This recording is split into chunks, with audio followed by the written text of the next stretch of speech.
మోడీ ప్రభుత్వం పోలవరం విషయంలో మొత్తం చివరికి అంటే సాధారణంగా ప్రాజెక్టులు కట్టేటప్పుడు జాతీయ ప్రాజెక్టుల విషయంలో పరిహారాలు రాష్ట్ర ప్రభుత్వాలు కట్టాలా, కన్స్ట్రక్షన్ కాస్ట్లో 60% కేంద్ర ప్రభుత్వం కడుతుంది. కానీ ఇక్కడ మొత్తం మేమే కడతామన్నటువంటిది కట్టింది. అదే సందర్భంలో పరిహారాలు ప్రభుత్వం చేతికిస్తే మధ్యలో తినే అవకాశం లేకుండా రాష్ట్ర ప్రభుత్వాలకు కాకుండా నేరుగా వాళ్ళ అకౌంట్లోనే వేస్తానండి.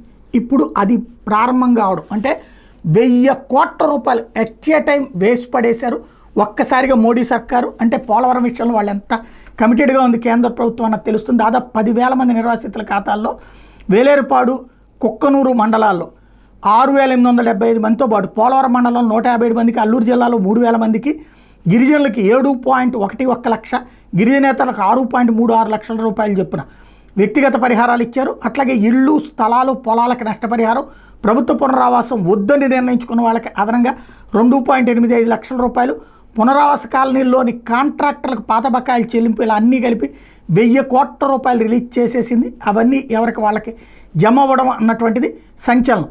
జగన్ 2022 సెప్టెంబర్కి 41.15 కాంటూర్ సొమ్ముకి అప్పట్లో ఇస్తానని చెప్పి ప్రకటించినటువంటిది. అయితే అప్పుడు కేంద్రం ఇవ్వలేదు, దాన్ని ఆపుకుంటూ వచ్చింది. ఎందుకంటే కన్స్ట్రక్షన్ పూర్తి కాలేదు కాబట్టి. ఇప్పుడు పూర్తి చేయడానికి రెడీ అవుతున్నటువంటి వేళ ముందుగానే పరిహారం ఇచ్చేయాలన్నటువంటి కోర్టు తీర్పుని పర్ఫెక్ట్గా అమలు చేసింది కేంద్ర ప్రభుత్వం.